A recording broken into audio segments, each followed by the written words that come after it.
sebelum kita masuk di pelajaran, kita mulai dulu untuk pembacaan basmalah bersama yang tugas kita terselesaikan dengan mendapatkan kemanfaatan dan keberkahan. Ayo dibaca bersama. Bismillahirrahmanirrahim. Bu Umi akan absen. Vera? Asni? Reli? Tegar? Terus Septianingsih? Novi? Yang belakang? Rizka? Olifatun? Hana? Terus yang itu murid baru apa? Baru masuk? Iya. Siapa mbak namanya? Fikriatul Zahra. Pindahan dari mana mbak?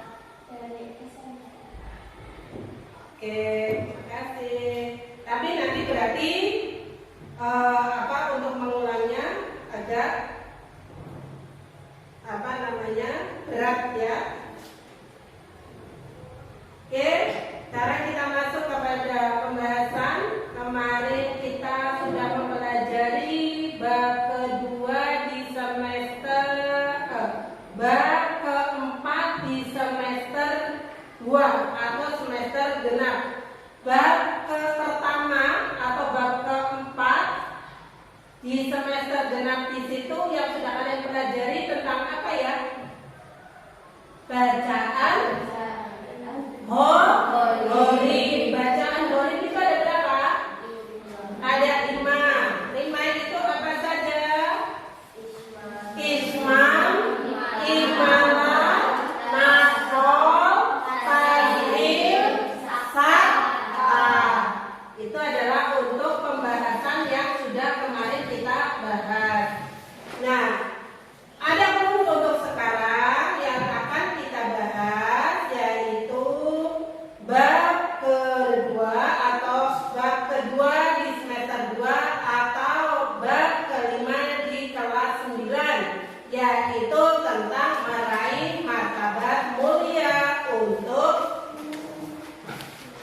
dengan semangat menuntut ilmu. Untuk kompetensi dasarnya yaitu memahami isi kandungan Quran surat Abasa dan juga Quran surat Al-Mujadalah. Tapi untuk sekarang yang akan kita bahas yaitu Quran surat Abasa ayat 1 sampai 10. Adapun untuk tujuannya, di situ tujuan kita mempelajari Quran surat Abasa yaitu agar kalian bisa membaca Quran surat Abasa dengan tartil. Ada di antara kalian yang belum bisa baca Quran? Tidak ada. Bu Umi harap semuanya sudah bisa membaca Al-Quran. Walaupun belum tartil, minimal sudah bisa menerapkan tajwidnya. Terus kemudian mengartikan dari Quran surat Abasa ayat 1 sampai 10 tersebut minimal yaitu poin-poin tertentu. Kemudian yang ketiga yaitu tujuannya kalian bisa menganalisis isi kandungan. Yang keempat bisa menyimpulkan isi kandungan Quran surat Abasa. Kemudian tujuan yang kelima yaitu menghubungkan isi kandungan Quran surat Abasa ayat 1 sampai 10 dengan Quran surat Al-Mujadalah. Mujadilah ayat berapa yang menjelaskan tentang itu menuntut ilmu? Ayat 11. Oke. Bismillahirrahmanirrahim. Untuk apa? Kita diperintahkan untuk menuntut ilmu. Alasannya kenapa? Islam sangat memperhatikan ilmu pengetahuan. Karena dengan ilmu pengetahuan manusia bisa berkarya, berprestasi, dan mampu tampil sebagai khalifah, yaitu untuk memakmurkan bumi. Dengan ilmu manusia mampu beribadah dengan sempurna. Sebagai contoh, orang Islam diwajibkan sholat. Sholat, kalau kita tidak mengetahui ilmunya, maka sholat kita belum sempurna. Sempurnanya itu ditandai dengan apa? Kesalahan kita sholat sesuai syariat. Sholat nggak tahu hukumnya dengan pakaian kita yang tadi nyerembrek kena apa kotoran ayam. Yang penting baju baru salin, tapi terkena kotoran ayam. Orang yang tidak mengetahui ilmunya, dia hanya berpatok kepada bajunya baru salin, ya kan? Karena dia tidak tahu ilmunya. Tapi kalau tahu ilmunya, walaupun baju baru salin karena terkena kotoran ayam, maka wajib ganti lagi. Tuh, kalau orang yang mengetahui ilmunya. Terus, maka dia harus mengetahui ilmu-ilmu yang berhubungan dengan sholat. Begitu juga dengan puasa. Puasa juga harus mengetahui ilmunya. Di antaranya itu apa? Puasa itu bukan hanya sekedar menahan hawa nafsu makan dan minum saja. Terus selanjutnya, zakat dan haji. Zakat juga seperti itu. Kalau kita belum mengetahui hukumnya, yang penting mengeluarkan, yang penting ngasih beras, ikhlas. Bukan seperti itu. Zakat itu juga harus ada takarannya. Takaran kalau orang sini itu kurang lebih 3 kilo. Kenapa 3 kilo? Karena lingkup daerah Banyumas itu berasnya banyak kadar airnya. Beda dengan daerah Lamongan, daerah yang panas itu cukup 2,5 kilo. Kenapa? Karena berasnya tidak mengandung kadar air. Nah, kalau kita tidak tahu, udah disamakan aja. Zakatnya 2,5. Nah, padahal tidak bisa. Sehingga apa yang dilakukannya mempunyai dasar ilmu. Ilmu itu dibutuhkan dalam segala hal, ya. Terus untuk ilmu yang disampaikan dalam apa kitab Tamin Muta'alim yang sudah masyhur itu apa saja ya coba sekiranya masih ingat apa enggak? Masih. Coba itu dibaca sekiranya. Ayo, Bismillahirrahmanirrahim.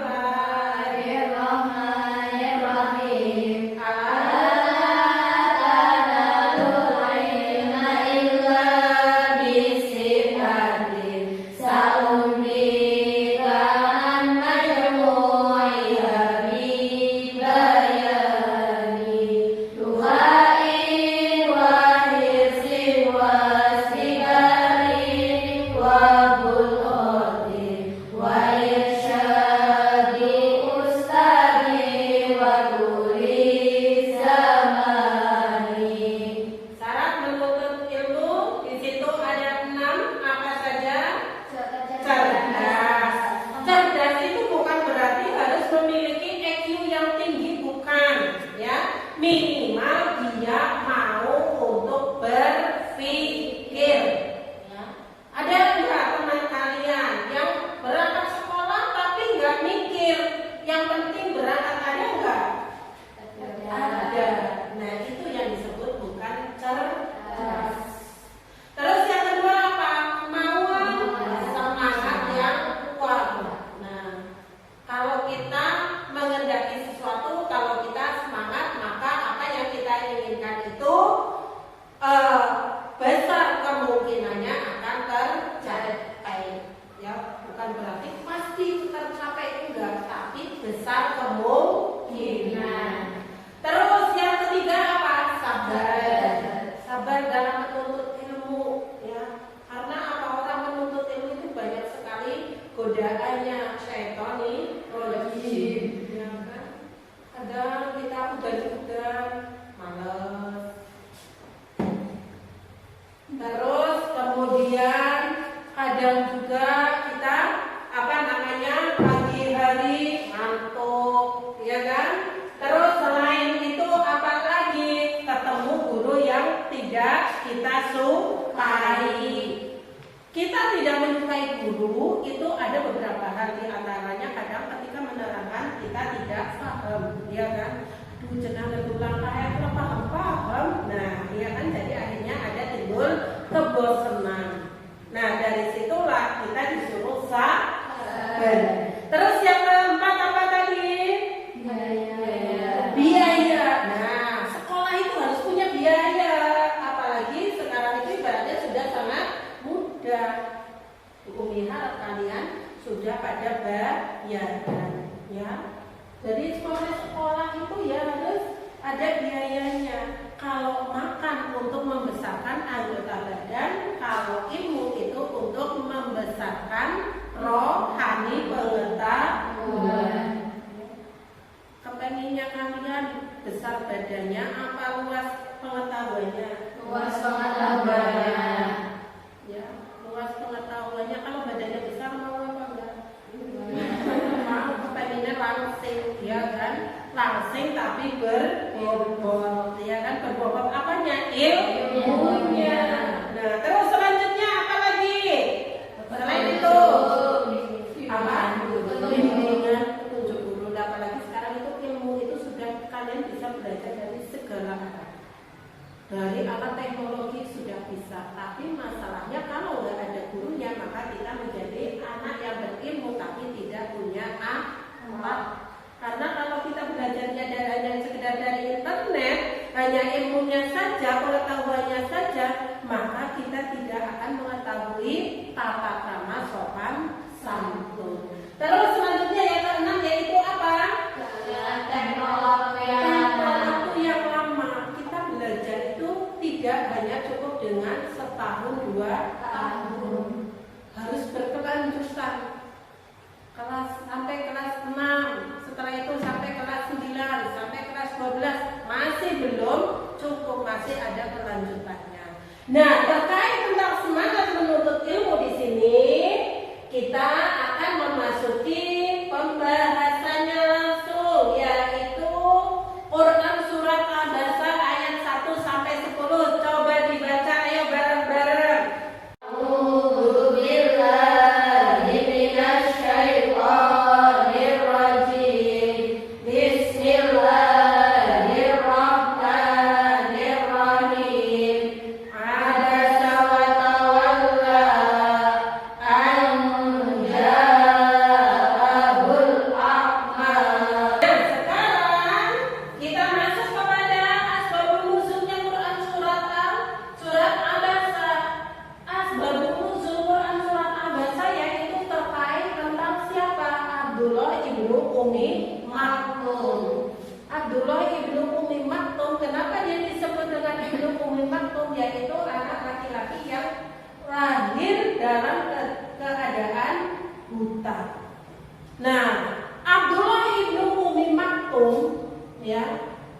Ayat ini turun dikarenakan pada waktu itu Nabi Muhammad sedang kedatangan tamu. Tamunya siapa? Tamunya pemuka kafir Quraisy. Siapa namanya? Yaitu Walid bin Mughirah. Nah, ketika Nabi Muhammad sedang menjelaskan tentang Islam kepada Walid bin Mughirah, datanglah Abdullah ibnu Umi Maktum. Karena Abdullah ibnu Umi Maktum itu dalam keadaan buta, jadi tidak tahu Nabi Muhammad itu sedang ngapain. Akhirnya Abdullah ibnu Umi Maktum itu bolak-balik bertanya tentang apa. Tujuannya Abdullah ibnu Umi Maktum menanyakan tentang apa? Ilmu, cara menyucikan diri. Berkali-kali tanya terus, tapi sama Nabi Muhammad tidak dijawab.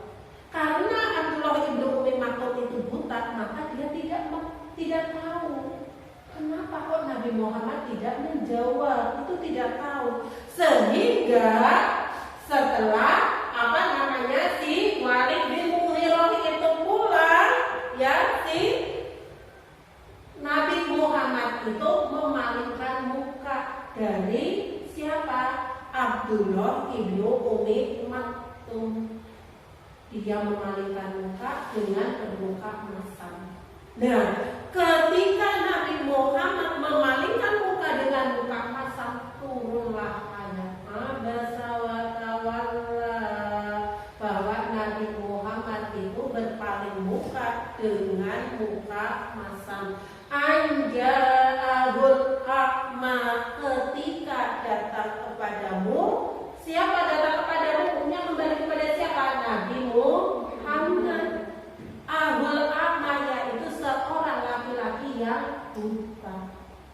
Jadi ayat ini turun dikarenakan Nabi Muhammad berperilaku kurang baik.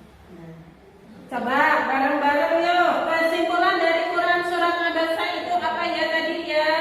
Tadi penjelasan tentang Quran surat Abasa sudah paham? Paham ya? Sudah ada bayangan ya? Nah, sekarang kesimpulannya coba dari ujung Novi. Apa Vi? Gak apa-apa, nanti dilengkapi ya, dilengkapi. Kita bisa itu karena apa? Saling melengkapi. Yang sempurna. Apa Vi? Kesimpulannya tentang Quran surat Abasa itu?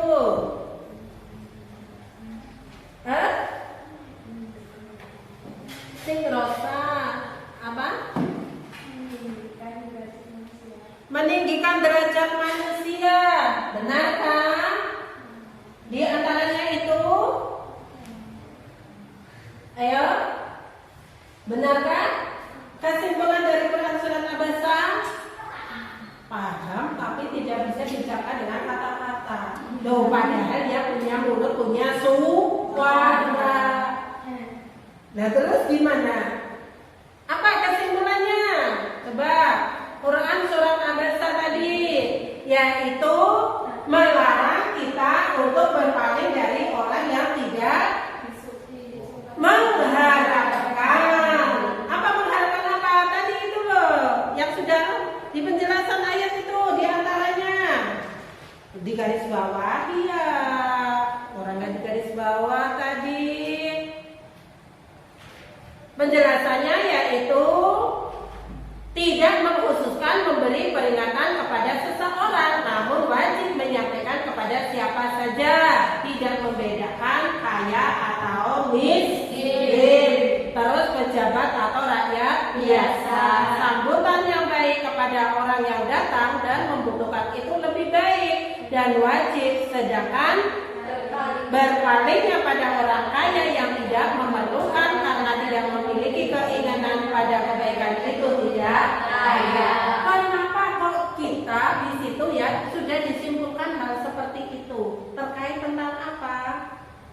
Tentang sebab turunnya Quran surat Abasa. Kenapa Quran surat Abasa turun itu? Karena Nabi bermuka masam dan kemudian memalingkan muka. Ketika ketemu siapa? Ketika didatangi siapa? Abdullah bin Ibnu Umi Maktum. Kenapa Nabi Muhammad memalingkan muka ketika ditemui oleh Abdullah bin Umi Maktum? Karena sedang menjamu pemuka kafir Quraisy. Namanya siapa? Al-Walid bin Mughirah. Terus selanjutnya di situ ada motivasi, ya. Motivasi kita untuk dalam menuntut ilmu. Kita itu ketika menuntut ilmu lurus terus ya, ada bosannya, ya kan? Padahal di situ sudah mempunyai porsi masing-masing. Dengan ilmu hidup menjadi mudah. Apapun yang kita inginkan itu kita mudah. Kalian minta uang sama orang tua kalian punya ilmunya, punya triknya, ya pasti akan dikasih. Kalian bantuin dulu, nyuci piring, bersihkan rumah, nyapu. Mak, ada duit mak, kira 10.000, nggak apa, tugas cilok. Iya kayak gitu teman. Iya kan? Punya ilmu. Semuanya ada ilmunya. Ya. Kalian sekarang sekolah, nanti melanjutkan dengan sungguh-sungguh.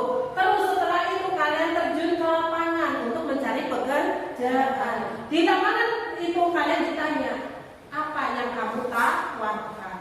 Saya bisa ini, silakan. Ya.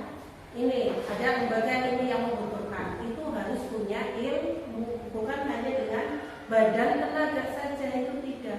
Terus kemudian yang kedua yaitu dengan seni, hidup menjadi indah. Kalian sinau kalau mau kena musiknya mlebu sinaune berbelas.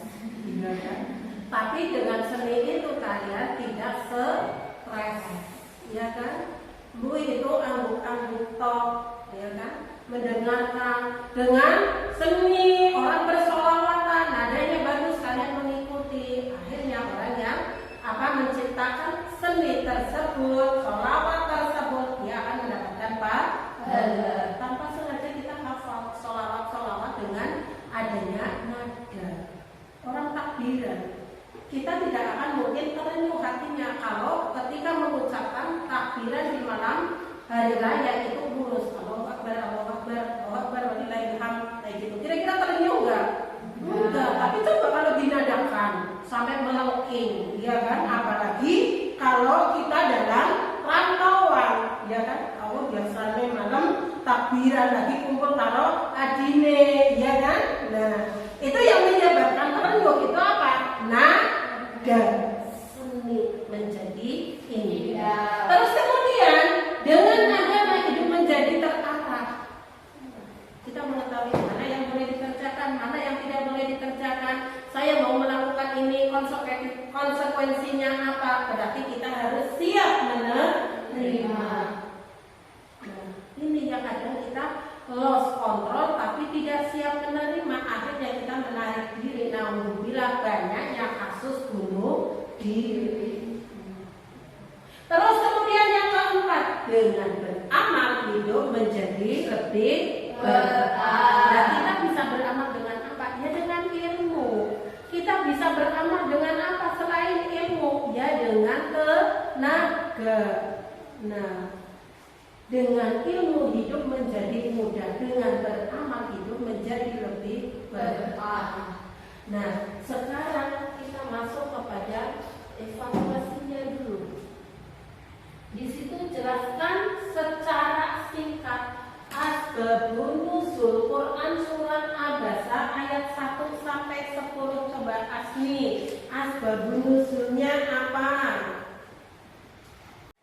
Oke, dari materi ini kita sudah terselesaikan di bab Quran surat Abasa.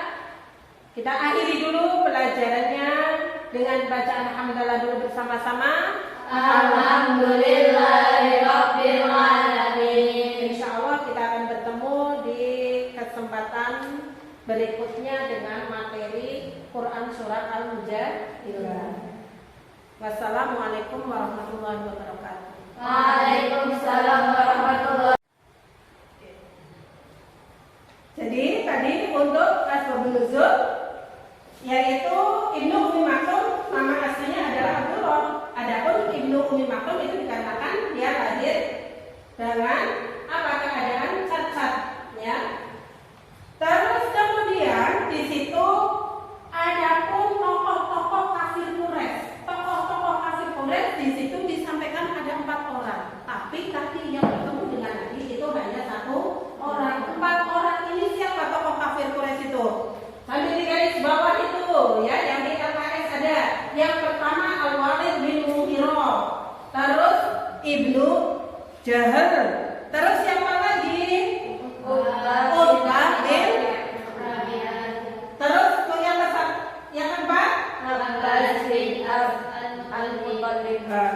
Itu adalah 4 pemimpin kafir Quraisy yang mengajak Nabi Muhammad untuk bertoleransi dalam hal akidah. Dulu di kelas 7 sudah diterangkan kan ya, yang terkait tentang asbabun nuzul Quran surat Al-Kafirun, ya kan? Oh ya ayyuhal kafirun la a'budu ma ta'budun. 4 orang ini yang mengajak Nabi Muhammad untuk toleransi dalam hal akidah. Kita boleh bertoleransi dalam hal agama, tapi tidak boleh bertoleransi dalam hal akidah. Siki dina Jumat, ayo sholat Jumatan. Oke, tapi besok hari Minggu kamu ikut saya ya ke gereja. Nah, boleh apa enggak? Boleh. Ya. Apalagi kok di sana sampai melakukan ibadahnya orang yang bukan sama kita, itu yang nggak boleh. Nah, terus Al-Walid bin Mughirah inilah tamu yang sedang dijamu oleh Nabi Muhammad terkait tentang sebab turunnya Quran surat Al-Abasa.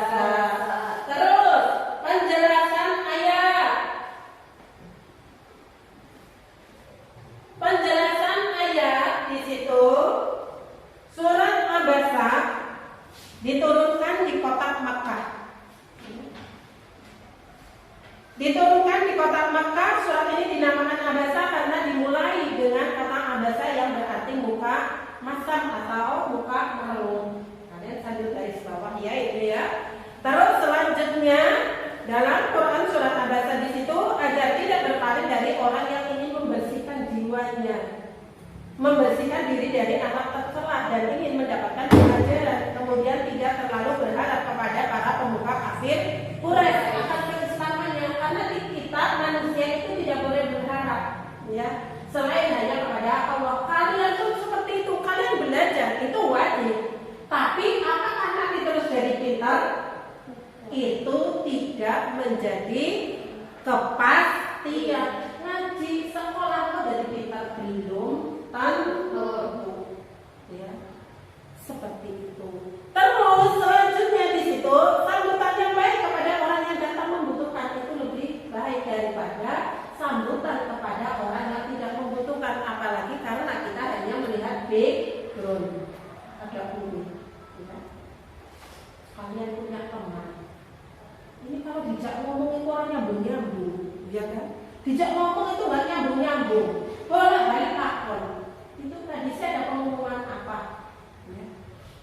Pengumumannya ini apa iya sih, aku kurang jelas, tanya lagi kira-kira kalian apa yang akan kalian lakukan, apakah memasang muka senang apa memasang muka gegeten? Iya kan, padahal di sini tidak diperbolehkan. Ingat, kekurangan teman adalah penambah pengetahuan kita. Alhamdulillah untuk kayak takon bolak balik, jadi nek aku paham, iya kan?